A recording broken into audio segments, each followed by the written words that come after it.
Wow. That was an awesome performance. Thank you. I want to welcome you to the show today. We have with us Joshua Meader. He is a jazz guitarist. Joshua, how are you today? I'm very good, thank you. How are you doing?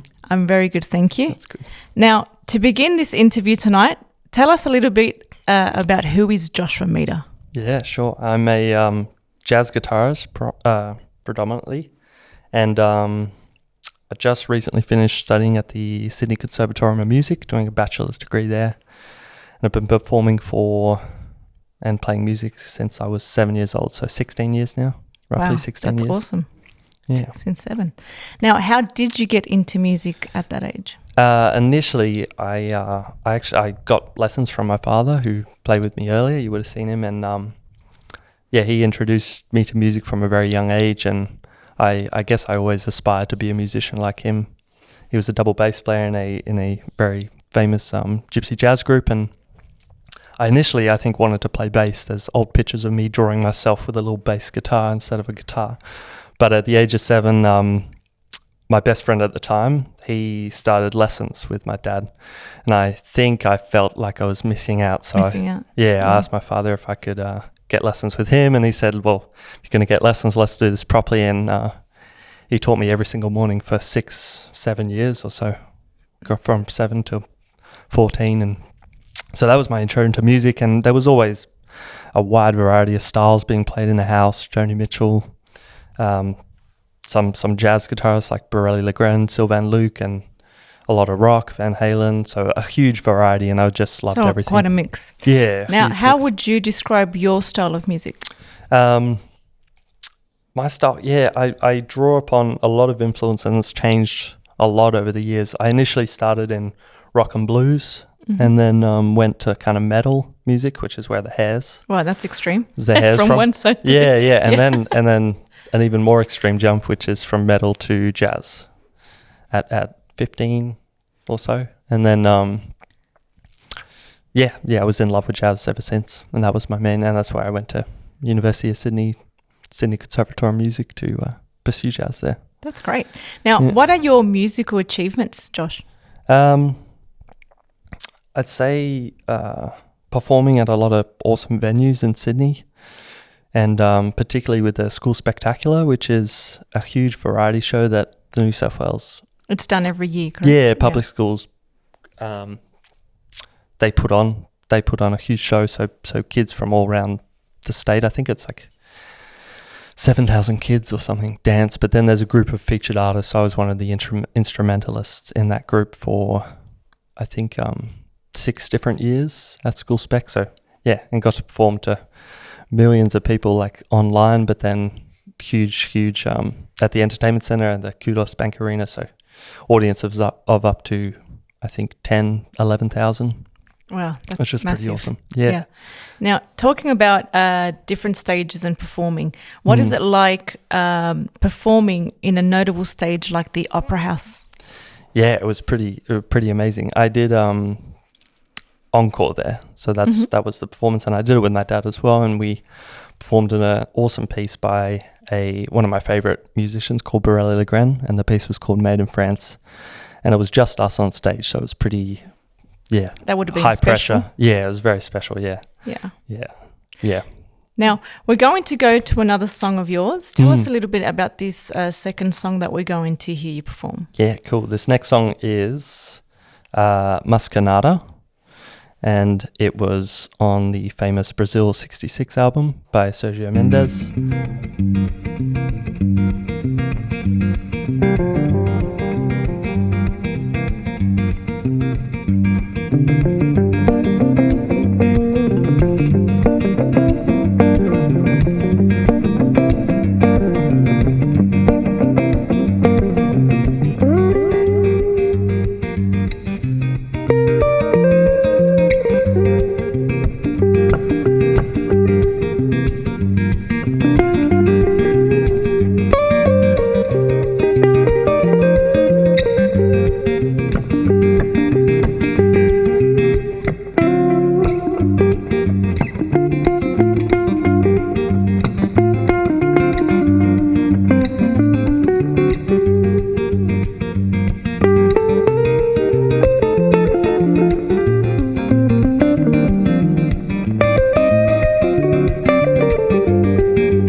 Josh. That was another awesome performance by you and your Thanks. father.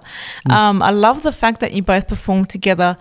Tell me how you feel performing with your father. I see it as special. How does it feel, obviously, for you? Yeah, it's super special. And we've been doing it so long now. And yeah, he's really taught me everything I kind of know. And yeah, from such a young age, we've been doing it together. So definitely a huge chemistry. And we perform every week at the Rocks Markets as well, where we've developed this repertoire that you've been hearing tonight. And yeah, it's been awesome.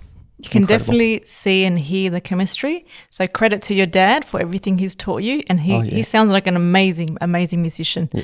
Now, go into another little bit of a subject. Tell us one of the funniest or the weirdest things that has happened to you while you've been performing, Josh. So it'll be going back to School Spectacular, I think it was 2014 or so. And I did a piece by Bach, and it was a violin partita, but I did it on guitar. And once again, it was just me kind of on stage with an accompanist. And we finished the song, it went well, but then at the end of the song, it transitioned into AC/DC's Thunderstruck, which is quite a huge change. That is a massive change. I kind of started that little lick on the acoustic guitar after this big Bach piece. So the switch over into Thunderstruck, it was tricky because I needed to switch guitars. I was obviously on like a nylon string classical, right, and I needed to be on quite a rock electric guitar. So I had a tech guy would run on stage and pass me my electric guitar, and I'd pass him the acoustic guitar. But one night, I think he got a little too close. If you know Spec, they don't spare any expense on the fireworks, indoor fireworks. So right, there's huge flames all over the stage, and he got a little too close to one of the flames. And as he was handing me the guitar, the flames actually went off, both like really close to the guitar and our arms. And yeah, we both got quite a shock. Thankfully, nothing happened. But it's so hot though, like standing maybe 10 meters away from a huge flame, like you certainly feel it, and we were right there. It sounds quite scary. Yeah, that's probably the funniest. Wow. Now, as a musical career, what are your dreams or your goals? In the realm of jazz, I'd definitely like to record a few albums and be able to tour with bands, collaborate with different people, be kind of part of other people's bands, and just work on music with other people. But mainly recording albums and then touring. Obviously, when the world gets back to normal. Yeah. So that's in the jazz realm, and I mean, yeah. So it's that. It's mainly, like I really enjoy collaborating with people and kind of writing songs together with other people too. So I've been doing a bit of that this year, and also kind of getting into some realms of production with more like a hip hop influence and stuff like that. So nice. Yeah. Have you collaborated with anyone as yet, or do you have someone in mind who you would like to collaborate with? Anyone I listen to, but also just people that I went to the con with, so the course, course. So we would write together or be influenced by each other nonstop. And yeah, I have a couple writing friends that we get together every now and then and write some tunes with. So it's been good. Excellent. Now, on that about writing, have you written any original pieces yourself? Yeah. I have a whole stash of them, and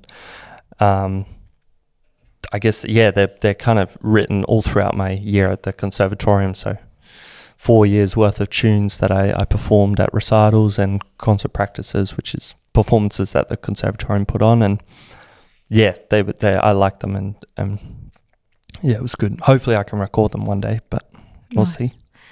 Now, how would someone write an original jazz music piece? Can you tell us a little bit about that? Yeah, sure. So it's mainly instrumental, I'd say, unless it's more of a song with lyrics and that kind of meaning behind it. But yeah, so an instrumental music piece, it really relies on, I guess, a super strong melody. If an audience can't catch on to lyrics and be moved by them, and they have to be moved by a strong melody or like a cool rhythmic feel or a different rhythmic groove or some kind of riff or something. So getting that strong first is really important, and then just develop chords with it, some kind of rhythmic groove, go from there. But yes, there's many different ways to write a jazz song. You can attack it from any element, like start chords first, or start time feel first, start time signature even first, or start with the melody first. And then from that process, you can develop little patterns and then base the song off a pattern. So it's not like you're waiting for some kind of divine inspiration for a song. You just, jazz is pretty catchy. I find it to be amazing music. So awesome. I kind of understand what you're saying, whether people feel it or not with the music or the letters. But I find jazz amazing. So Josh, tell us a little bit, or tell us where people can find your social media. Yeah, sure. So I'm on Instagram at joshmeader22. I post there fairly regularly. And then on YouTube, I'm Joshua Meader. Facebook, me and my dad, Paul Meader, we have a Facebook page together called Father and Son, and we also have a website, and we actually have a few albums on that as well, just some duo guitar albums which feature the repertoire you would have heard tonight. And then also we have a band with my sister, so that's called the Rosie Meader Trio, and there's an album and a Facebook page for that as well. Oh wow, your sister as well. Yeah. So it's a whole family band, yeah. That is awesome. Yeah. We're going to have to bring your sister and your father for an interview, I think. Yeah, I'd love to hear about them. Yeah. Now, Joshua, we're going to go with a third song of yours. Tell us a little bit about this song that we're going to hear now.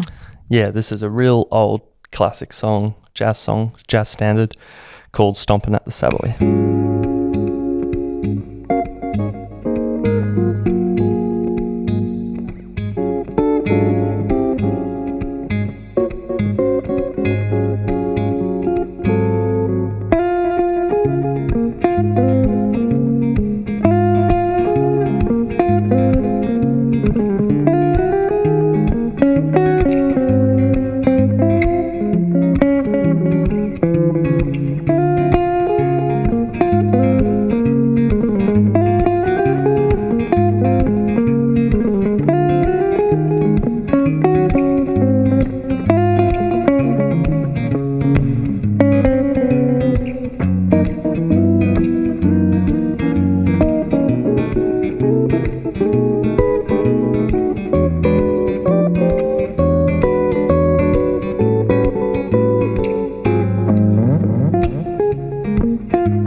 Josh, another amazing performance. Thank you very I much. completely love the way that your father and you play and perform together. So congratulations on that. Now, I want to thank you for taking this opportunity to come to Live in Sydney. Yeah, thank you for having It's me. a pleasure for us to have you here and to get to know you a little bit better. Would you like to say a few things to your fans, and maybe they can take something from your words tonight? Yeah, just thanks for the support, and yeah, I'll be doing a lot more in the future. So, but thank you. Excellent. Thank you so much for coming. We'll see you soon in Live in Sydney.